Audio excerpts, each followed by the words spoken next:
Hey, it's Jeff with ID10T Garage.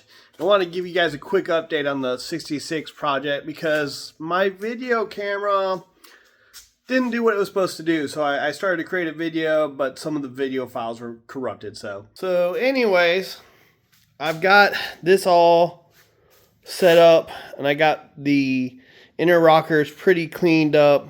There'll still need to be quite a bit of grinding on it, but it's ready to basically start placing it on the 01 once I get the 01 knocked down. I pulled the whole dash out of the 01 and then pulled the dash pad off of it. So it's actually ready to go back in. And I pulled everything out of the kick pan areas, the computer and all the wiring and stuff like that. All that's been pulled. As you can see, pretty much everything has been pulled out of the car. And I'm able to start, cutting more. I've already cut the windshield area out, got rid of the windshield, got to figure out how much of this I'm going to cut off because this has got to remain. This is where that attaches here at the top. So those attach there. So we'll have to put that back in and just see how much we need to cut down. But I mean, obviously I'm going to have to cut down the rockers. I'm going to have to cut all this stuff down and out of the way as well. But I've removed all the trunk liner and all that kind of stuff. And so we kind of get a real idea of what's going on here.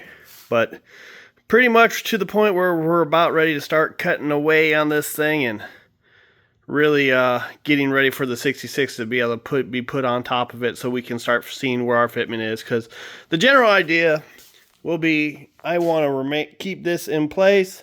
They'll give a good structure for the steering wheel especially, and then use the 66 dash.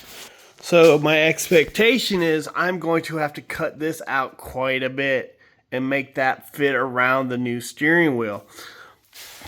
So the question will be exactly where our A-pillars really line up to fit that section, because I am using the 66 dash in this and just using that framing for a little more structure. So I'm sure there'll be a lot of trimming that has to be involved in there, but that is the goal, and I will see where everything lines up. I suspect we'll be back further than the way a lot of people do it, and if I do that, that means we're going to have to move wheel wells on either side, but only time will tell. Fitment and measuring will be a lot of it. So, but just want to give everybody an update since, yet again, my video didn't work out, didn't pan out. I couldn't get any video of this removing everything. And the camera, I had tons of video for a nice setup, but multiple corrupt files and just didn't pan out. So, all right, peace.